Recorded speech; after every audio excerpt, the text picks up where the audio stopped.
গিন্নি, পেছনের বাক্সটা ভালো করে ধরো। আমি সাইকেলের পেছনে বাঁধছি ভালো করে। ভালো করে ধরবে কিন্তু, না হলে পড়ে যেতে পারে। হ্যাঁ গো হ্যাঁ, আমি ভালো করেই ধরেছি। আমারও তো জ্ঞান বুদ্ধি আছে। এটা কাঁচের বাক্স, পড়লেই ভেঙে যাবে। ওই জন্যই বলছি, বিকেল বেলায় লোকসান হয়ে যাবে অনেক টাকার। তুমি আমায় কি ভাবো বলো তো? আমি কি কিছু জানি না নাকি? চুপচাপ কাজটা করো তো। এই তো কাঁচের বাক্স বাঁধা হয়ে গেছে। এ বাবা! আবার কি হলো গো? উফ, তোমাকে নিয়ে আর পারি না। ঘরে আলু সিদ্ধগুলো করা আছে, আমি নিয়ে আসতেই তো ভুলে গেছি। একটু এনে দাও না গো গিন্নি। হ্যাঁ, আমি তো ওই করতেই আছি। দাঁড়াও এখানে, আমি এনে দিচ্ছি। একটা কাজ যদি হয়। আমার সোনা বউ, অত চটে গেলে হবে? এই নাও ধরো, ব্যাগের মধ্যে আমি ভরে দিয়েছি। এবার তাড়াতাড়ি যাও, আবার বেচা কেনাও তো করতে হবে নাকি? আমি আসছি কেমন।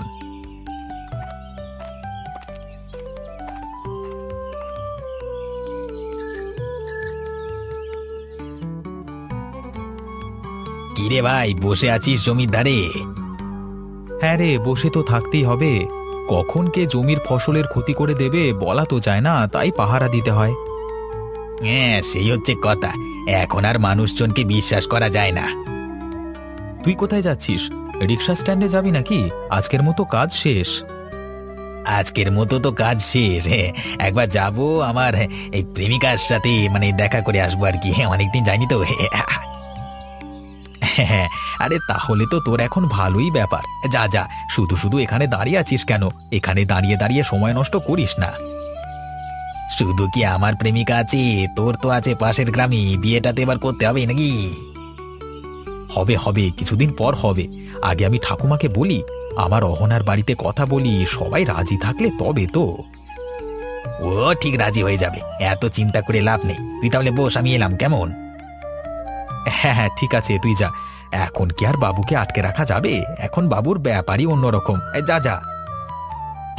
তুইও পারিস বটে। অত লজ্জার কি আছে?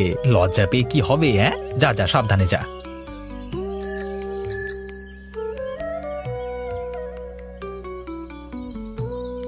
কাকু, আলুটা একটু ঝাল ঝাল করে মাখো, না হলে ভালো লাগবে না। আচ্ছা, তুমি যেমন বলবে। তাহলে একটু দাঁড়াও, আলুটাকে ভালোভাবে মেখে নিয়ে তোমাকে দিচ্ছি। আচ্ছা কাকু, তুমি তাই মাখো। আমি দাঁড়াতে রাজি আছি, তবে ভালো জিনিসটাই খাবো। আমার ফুচকা সবার থেকে সেরা, এটা সবাই জানে। আর আমি খারাপ জিনিস কাউকে দিই না। হ্যাঁ হ্যাঁ, আমি সেটা জানি। তাই জন্যই তো প্রত্যেকবার তোমার কাছ থেকেই ফুচকা খাই। এই নাও মা। মা, ফুচকার আলুটা ঠিক আছে তো, নাকি আর একটু ঝাল দেব? না না কাকু, একদম ঠিক আছে। যাকে বলে একেবারে পারফেক্ট। ফুচকায় কোনো ভুল ত্রুটি নেই। মা, আমাকে যা বলবে একটু বাংলায় বলো না, আমি ইংরেজি বুঝতে পারিনি কো। না না কাকু, তোমার ফুচকা একদম ঠিকঠাক আছে, এটাই বললাম। দাও, আরো দুটো দাও। এই হচ্ছে তোমার শেষ ফুচকা। তোমার হয়েছে 20 টাকা। আরো খাবে? না না, আজ আর নয়, আবার অন্যদিন খাবো এখন। এই নাও কাকু, তোমার 20 টাকা। তোমার ফুচকা খেয়ে মজা এসে গেল, আবার আসবো। তোমাদের ফুচকা খাওয়ানোর জন্যই তো আমি আছি। প্রত্যেক দিন বিকেল বেলায় আমাকে পাবে। যে দিন মন চাইবে চলে আসবে।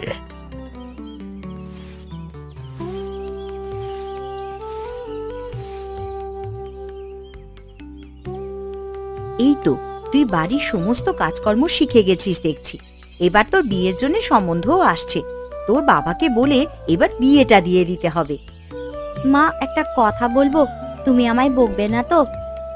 আরে না না, বকবো কেন? তুই বল না, কিছু কি হয়েছে নাকি? আমার বিয়ের জন্য পাত্র দেখতে হবে না। আমি একটা ছেলেকে ভালোবাসি, পাশের গ্রামে বাড়ি। ছেলেটা খুব ভালো। এই সব কবে থেকে চলছে? প্রায় 2 বছর ধরে। তুমি বিশ্বাস করো, ছেলেটা খুব ভালো গো। ছেলেটা কি কাজ করে?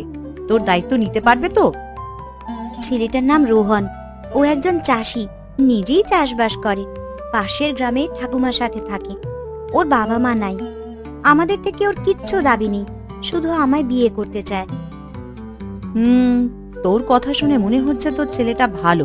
আচ্ছা ঠিক আছে, তুই ওকে একদিন আমাদের বাড়িতে আসতে বলিস তো। তোর বাবাও থাকবে, আমিও থাকবো, কথা বলবো। আচ্ছা মা, ঠিক আছে। এবার যেদিন দেখা হবে আমি তাহলে ওকে বলবো। ছেলেটাকে তোমাদেরও পছন্দ হয়ে যাবে, দেখবে। আর শোন, ছেলেটা যদি ভালো হয় আমরা ঠিকই বিয়ে দিয়ে দেবো। আমরা যদি বুঝি ছেলেটা ভালো নয়, ওপর ওপর দেখাচ্ছে ভালো, তাহলে কিন্তু বিয়ের আর কোনো কথাই হবে না। বিয়ে হলে তোর জীবনটা নষ্ট হয়ে যাবে। আগে তোমরা ওর সাথে কথা বলে দেখো, তারপর ভাববে।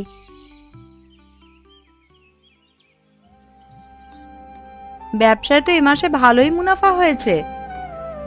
জি, হবে নাই বা কেন? ব্যবসা করছে কে দেখতে হবে তো। আমার নামও রাকেশ।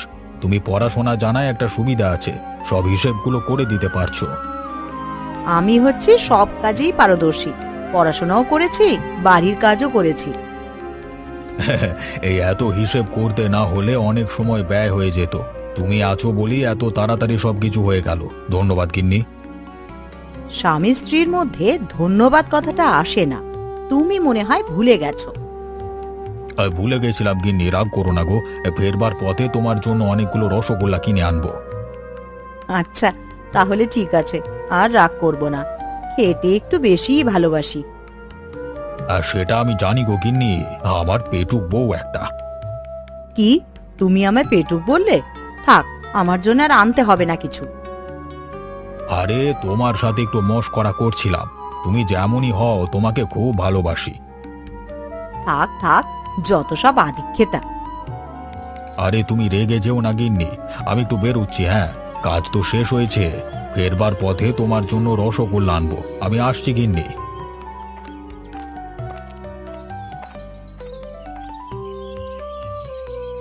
কতদিন পর তোমার সাথে দেখা হলো প্রিয়াঙ্কা, আজকে বেশ ভালো লাগছে। আমারও খুব ভালো লাগছে গো রোহিত। তোমার সাথে থাকলে যেন মনে হয় কত শান্তি। এই শান্তি আমি আর কোথাও পাবো না। আমি অনাথ গো, তুমি ছাড়া আমার কেউ নেই। তাই তোমাকে সব থেকে বেশি ভালোবাসি আমি, নিজের জীবনের থেকেও বেশি। প্রিয়াঙ্কা, এই ছেলেটি কে? তুই এখানে দাঁড়িয়ে আছিস কেন এর সাথে? আগে বাবা, মানে কাকু, আমরা দুজন দুজনকে খুবই ভালোবাসি। ওই জন্যই আমার সাথে কথা বলছিল আর কি। আর লুকিয়ে রেখে লাভ নেই, তো তাই বলে দিলাম। এসব কি বলছে প্রিয়াঙ্কা? আর তুমি কি কাজ করো? আমি একজন রিক্সা চালক, যা রোজগার করি দুজনে হেসে গেলে চলে যাবে। তুমি আমার মেয়ের খরচ চালাবে? ওর এক সপ্তাহের যা খরচ হয় সেটা তোমার 6 মাসের রোজগার। বাবা, আমি ঠিক থেকে যাব, কিন্তু আমি রোহিতকে বিয়ে করব। তুমি অন্য জায়গায় বিয়ে দিও না, আমি থাকতে পারবো না গো। তুই কাঁদিস না রে মা, তুই কাঁদলে যে আমি থাকতে পারি না। আজ আমি ভেবে দেখছি। আর এই যে রোহিত, তুমি একদিন আমার বাড়িতে এসো, তোমার সাথে কথাবার্তা বলবো। এবার খুশি তো তুই? আমি রোহিতকে খুব ভালোবাসি গো, খুব ভালো ছেলে রোহিত, তুমি মেনে নাও। মা, তুই এখন বাড়িতে চল। ও আগে একদিন আমাদের বাড়িতে আসুক, কথাবার্তা বলি আমি, তারপর ভেবে দেখবো। বলছি তো, চল এখন বাড়িতে চল।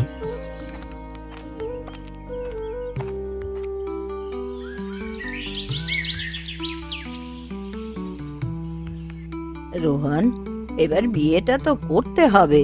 বিয়ের বয়স তো তোর হয়ে গেল। আর কিছু বছর যাক, তারপর না হয় বিয়ে করা যাবে। এই তো আমার শরীরের অবস্থা, কতদিন বাঁচবো তা কি আর বলতে পারছি। তো এই বছরই করে নে বিয়েটা, তোর জন্য মেয়ে দেখতে হবে। না না, মেয়ে দেখবার কোনো দরকার নেই। আমি একটা মেয়েকে ভালোবাসি। ও মা, তাই নাকি? কে রে সেই মেয়েটা? তার নাম কি? ওর নাম অহনা। ওর বাবা একজন ফুচকা বিক্রেতা, পাশের গ্রামেই বাড়ি। বাহ, খুব সুন্দর নাম। তাহলে একদিন যা, ওদের বাড়ি গিয়ে কথা বলে আয়। এই বছরের মধ্যে বিয়েটা হয়ে গেলে আমি নিশ্চিন্ত হই। তবুও তো তোর বউটাকে দেখে যেতে পারবো। ঠাকুমা, তুমি এরকম বলো না। তুমি ছাড়া আমার তো আর কেউ নেই।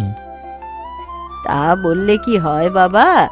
তোর ঠাকুরদা কি আমায় বলে গিয়েছিল নাকি? হঠাৎই তো চলে গেল। সেই রকমই আমি কোন দিন চলে যাব কে জানে। তুমি এরকম ভাবে বলো না ঠাকুমা। আমি দেখছি যদি এই বছর বিয়েটা হয়ে যায় তাহলে তোমার স্বপ্নটা পূরণ হবে। আমি কিছুদিন পর গিয়ে কথা বলে আসব। হ্যাঁ, সেটাই তো তোকে বলছি। তোর বউ এলে তবু একটু শিখিয়ে পড়িয়ে নিতে পারবো, পরে তোর কোনো অসুবিধা হবে না। তার বিশেষ কোনো প্রয়োজন হবে বলে আমার মনে হয় না, কারণ ও সমস্ত কাজই পারে। ঠাকুমা, রাত হলো তো, আমি ঘরে গেলাম। প্রচন্ড ক্লান্ত আমি। যা বাবা, ঘুমিয়ে পড়।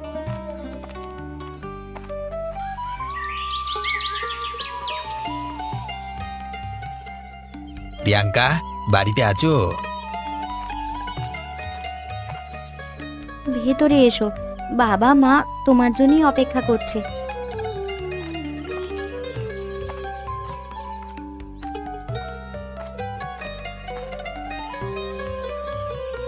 নমস্কার কাকু। নমস্কার কাকিমা। আমার নাম থাক, তোমায় আর বলতে হবে না, আমি সবই জানি। কাজের কথায় আসি। তুমি আমার মেয়ের ভরণ পোষণের দায়িত্ব নিতে পারবে না। তুমি যদি আমাদের বাড়ির ঘর জামাই হয়ে থাকো তাহলে বিয়ে হবে, না হলে হবে না। ঘর জামাই? আপনার মেয়েকে কি আমার সাথে আমার বাড়িতে পাঠাবেন না? আমার মেয়ের 1 সপ্তাহের যা খরচ হয় তাতে তোমার 6 মাসের সংসার চলে। তুমি দায়িত্ব নেওয়ার যোগ্য নয়। বিয়ে দেব, তবে ঘর জামাই হলে। আচ্ছা ঠিক আছে, ঘর জামাই হয়েই থাকবো। প্রিয়াঙ্কাকে তবু বিয়ে তো করতে পারবো। আর হ্যাঁ, তোমার রিক্সা চালানো ছেড়ে দিতে হবে। আমার জামাই রিক্সা চালাক, এটা আমি মেনে নেব না। তুমি যদি এসবে রাজি থাকো তাহলেই বিয়ে হবে। রাজি হয়ে যাও না, না হলে বাবা আমার সাথে তোমার বিয়ে দেবে না। আচ্ছা ঠিক আছে, আমি সবকিছুতেই রাজি। আপনারা কবে বিয়ে দেবেন বলুন? পরের সপ্তাহে গ্রামের পুরোহিতের বাড়িতে গিয়ে বিয়ে দিয়ে দেব। এত অনুষ্ঠান করতে হবে না। আমরা যে তুলনায় আয়োজন করব সেটা তুমি পারবে না। সেরকম না করলে আমাদের মান সম্মান ধুলোয় মিশে যাবে। তাই জন্য কোনো দরকার নেই। আচ্ছা ঠিক আছে, আমার কোনো আপত্তি নেই। আমরা দুজনে মিলে একসাথে থাকবো রোহিত, খুব ভালো থাকবো, চিন্তা করো না। ভালো থাকবো বলেই তো এত কিছু আত্মত্যাগ করলাম।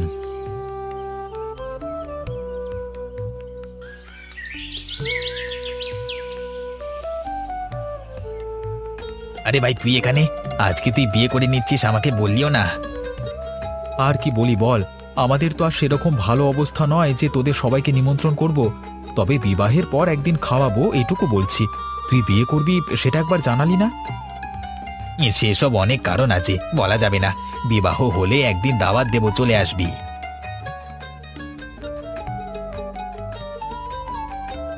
এই তোরা তাড়াতাড়ি কর, বেশি সময় নেই আমার হাতে। নে নে, তাড়াতাড়ি মালা বদল কর। বাবা, আমি আজকে সত্যি অনেক খুশি। তোমরা আমাদের ভালোবাসাটাকে মেনে নিয়ে আমাদের জীবন আরো সুখের করে দিলে। আরে মা, আমরা চাই সারা জীবন তুই সুখে থাক। তার জন্য যা করতে হয় করব। তুই ভালো থাকলে তবেই তো আমরা ভালো থাকবো। এতদিনে তোর বাবা একটা ঠিক কথা বলেছে।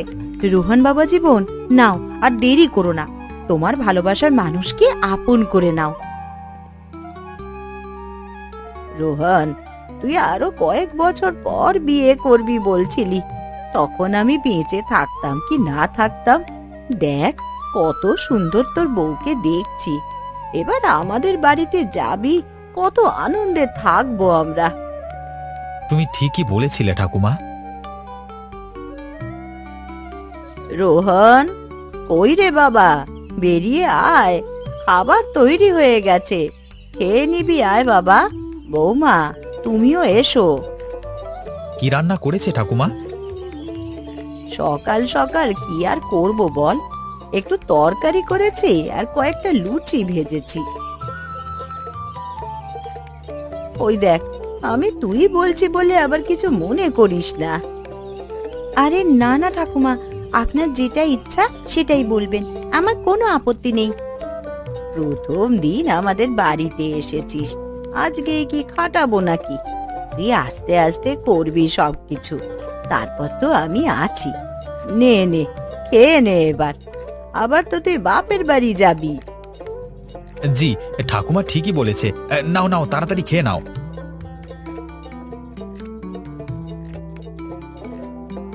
খাবারটা খুবই সুস্বাদু হয়েছে। প্রথম দিনে এইরকম সুস্বাদু খাবার খাওয়ানোর জন্য অনেক ধন্যবাদ। ধুর পাগলি মেয়ে, ধন্যবাদ আবার কি, সবাই তো এখানে নিজের মানুষ। চুপচাপ খেয়ে নে তাড়াতাড়ি।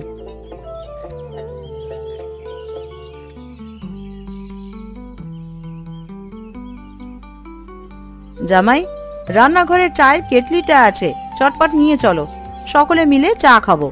আর পাশে কয়েকটা কাপ আছে, সেগুলোও নিয়ে আসবে। শাশুড়ি মা, আমি? তুমি কেন, কিছু আপত্তি আছে নাকি? না না, আপত্তি নেই, আমি যাচ্ছি। বাড়িতে বসে বসে খাবে, এইটুকুনি কাজ তো করতেই হবে। বসিয়ে খাওয়াতে আমি পারবো না। এই যে টেবিলে রেখে দিলাম, আপনার কথা মতো আমি চা নিয়ে এসেছি। আরে নিয়ে এসেছো তো কি হয়েছে, সবাইকে চা দাও, সবাই তো হাঁ করে বসে আছি। একটা কাজও তো ঠিকঠাক করে করতে পারো না। কত দাম জানো এই কাপটার, শুধু শুধুই ভেঙে ফেললে। পরিষ্কার করো ওইখানটা।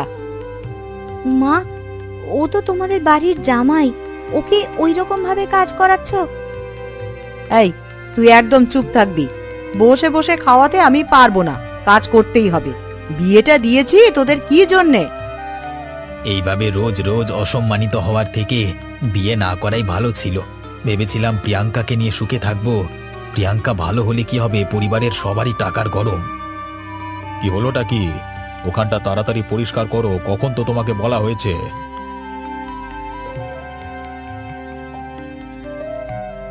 আমার পরিবার রোহিতকে এইভাবে কষ্ট দিচ্ছে, আমার স্বামীকে এই রকম ব্যবহার উপহার দিচ্ছে।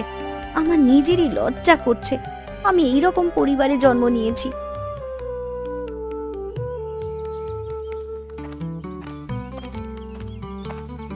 এসো জামাই বাবা জীবনে, এসো। কই কো কিন্নি, জামাই বাবা জীবনের জন্য জল মিষ্টি নিয়ে এসো। আরে আরে, অত উত্তেজিত হতে হবে না বাবা, আমি মিষ্টি খাই না। তাহলে কি খাবে বলো? তোমার জন্য দই নিয়ে আসি, সবই বাড়িতে আনা আছে। আচ্ছা মা, তাই নিয়ে আসুন। হ্যাঁ হ্যাঁ, এখন জামাইকে পেয়ে আমায় তো ভুলেই গেছো।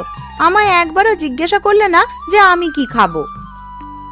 এই দেখো, আমার মেয়েটা রাগ করেছে গো। আরে পাগলি মেয়ে, তুই কি খাস আমরা তো জানি। জামাই বাবা প্রথম আমাদের বাড়িতে এসেছে, আদর যত্ন না করলে হয়? হ্যাঁ, বুঝতেই পারছি, বেশ ভালোই আদর যত্ন পাবে।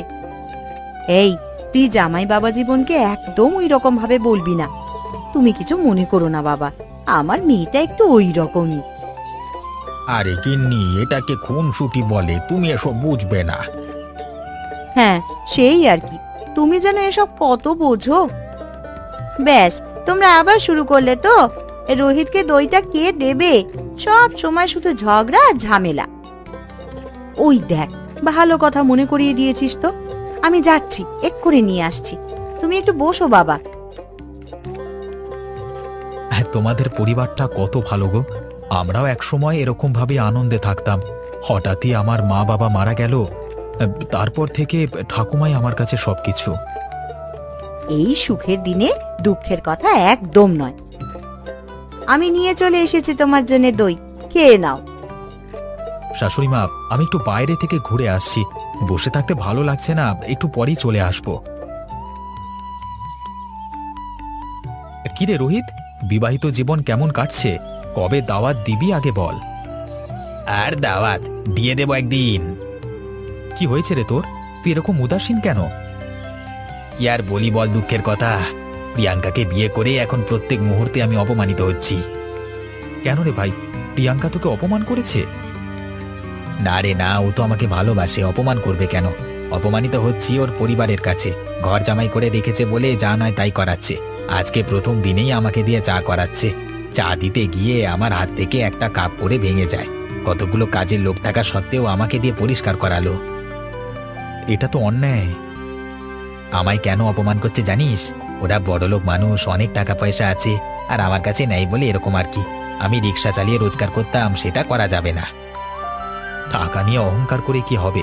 শ্মশান এবং কবরস্থানে গিয়ে দেখতে পাবি যে কত অহংকারী ধনী ব্যক্তি শেষ হয়ে গেছে। সেটা কি ওরা বোঝে নাকি?